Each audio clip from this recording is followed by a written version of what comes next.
और इस समय की सबसे बड़ी जो खबर है वो कोरोना से जुड़ी हुई है। देश में कोरोना के 46 दिनों में सबसे कम मामले सामने आए हैं। 24 घंटों में कोरोना के 1,73,000 नए मामले सामने आए। 24 घंटों में 2,73,000 लोग कोरोना से ठीक हुए हैं। लेकिन जो सबसे खास बात यह है वो मौत का आंकड़ा है, जो अभी भी चिंता बढ़ाता है, क्योंकि मौत का जो आंकड़ा है वो कम नहीं हुआ। 24 घंटों में कोरोना से 3400 से ज्यादा, जी हाँ 3,400 से ज्यादा लोगों की जान गई है।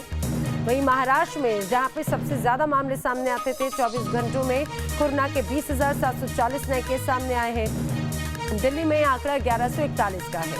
139 लोगों की मौत राजधानी दिल्ली में कोरोना के चलते 24 घंटों में हुई। और कोरोना की ऑल इंडिया रिपोर्ट जरा जान लीजिए। जो नए मामले सामने आए हैं, 1,73,000 नए मामले दर्ज किए गए कोरोना संक्रमण के। 24 घंटों में 2,73,000 मामले ऐसे रहे जो मरीज ठीक हुए हैं संक्रमित होने के बाद में। अब कुल मामले अभी तक 2,77,00,000 से ज्यादा सामने आ चुके हैं, जिनमें 2,51,00,000 से ज्यादा मरीज कोरोना संक्रमण होने के बाद में ठीक हुए। 24 घंटों में 3400 से ज्यादा लोगों की जान कोरोना के चलते जा चुकी है। वही 3,22,000 लोग अभी तक जान गंवा चुके हैं।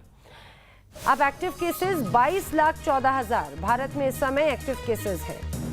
20,000 जो नए मामले हैं, 20,000 से ज्यादा दरअसल नए मामले महाराष्ट्र में सामने आए हैं और 973 लोगों की मौत महाराष्ट्र में हुई है। दरअसल मामले भले कम हो रहे हो कोरोना संक्रमण के, लेकिन मौत के आंकड़े कम नहीं हो रहे। 24 घंटों में 154 लोगों की जान कोरोना संक्रमण के चलते गई है, तो 139 लोगों की मौत राजधानी दिल्ली में हुई है। तो भले ही अब ये कहा जाए कि पहले के मुकाबले मामले थोड़े कम हो रहे हैं और अब 1 तारीख से धीरे धीरे जो लॉकडाउन है कई जगहों पे उसे हटाया जा रहा है, धीरे धीरे अनलॉक किया जा रहा है। एक साथ सभी चीज़ें नहीं खुलेंगी, लेकिन दिल्ली, कर्नाटक, महाराष्ट्र, केरल, अभी भी केरल और तमिलनाडु की अगर बात करें तो यहाँ पर काफ़ी सख्ती देखी जा रही है। देश में कोरोना के मामलों में लगातार कमी भले आ रही है, राहत की बात ये ज़रूर है, लेकिन जो ऐसी भी तस्वीरें सामने आती हैं जो कोरोना वॉरियर्स की मेहनत पर एक तरह से पलीता लगा देती है। कुछ लोग अपनी जान के साथ खिलवाड़ कर रहे हैं, औरों की जिंदगी भी खतरे में डाल रहे हैं। देश कोरोना की दूसरी लहर से अभी पूरी तरह उबरा नहीं है। करीब करीब हर राज्य में लॉकडाउन जारी है। सरकार पाबंदियों का पालन करने की हिदायत दे रही है। डॉक्टर लोगों से 2 गज की दूरी और मास्क लगाने की अपील कर रहे हैं, लेकिन इन सब के बावजूद ऐसी तस्वीरें भी सामने आ रही हैं जो ये बताती हैं लोग न सिर्फ अपनी बल्कि दूसरों की जान के साथ भी खिलवाड़ कर रहे हैं। ऐसा लगता है कि मानो ये लोग कोरोना गाइडलाइंस का पालन करना अपनी शान के खिलाफ समझते हैं। गाजियाबाद में ये हंगामा इसलिए मचा हुआ है क्योंकि यहाँ एक महिला बिना मास्क पहने पुलिस के साथ बहस कर रही है। साथ ही उसका पति भी मौजूद है।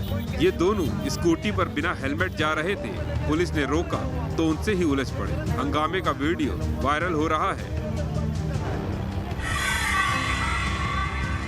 उत्तर प्रदेश के रामपुर में भी लोग पुलिस वालों से भिड़ गए। यहाँ कुछ लोग कोरोना कर्फ्यू के नियमों का उल्लंघन कर स्नूकर खेल रहे थे। शिकायत पर पुलिस पहुंची तो आरोपियों ने पुलिस वालों के साथ ही धक्का मुक्की शुरू कर दी। पुलिस ने इस मामले में 2 लोगों को गिरफ्तार किया है। जमीन पर गिरा पड़ा ये शख्स पुलिस वाला है जो अपनी जान बचाने की कोशिश कर रहा है। तस्वीर एमपी के छतरपुर की है, जहां पुलिस की टीम बाजार में कोरोना कर्फ्यू लागू करा रही थी। इस बीच एक दुकानदार को डंडा लगने से सिर में चोट आ गई। इससे नाराज लोगों ने पुलिस की टीम पर हमला कर दिया। एमपी के धार की भी तस्वीर देख लीजिए। यहाँ तो कांग्रेस विधायक हीरालाल अलावा ही कोरोना गाइडलाइन की धज्जियां उड़ाते दिखे। एक तरफ उनके जन्मदिन के मौके पर केक कट रहा था, तो दूसरी तरफ उनके जन्मदिन कार्यक्रम के कारण आम लोग वैक्सीनेशन के लिए परेशान होते रहे। जन्मदिन का ये केक मनावर हेल्थ सेंटर में कट रहा था, जहां लोग वैक्सीनेशन के लिए पहुंचे थे। उत्तर प्रदेश की एटा में तो हद ही हो गई। यहाँ से लापरवाही की ऐसी खबर आई कि लोगों के पैरों तले से जमीन खिसक गई। मरीजों और संदिग्ध मरीजों को दवाई की जो किट पहुंचाई गई है उसमें एक दवा एक्सपायरी डेट की थी। जानकारी मिलने के बाद विभाग में हड़कंप मच गया। आनन फानन में मरीजों के घर से वापस मंगाई गई दवाई। कुल मिलाकर लापरवाही का सिलसिला हर स्तर पर जारी है, जो कोरोना काल में लोगों की जिंदगी पर भारी पड़ सकता है। Team news nation.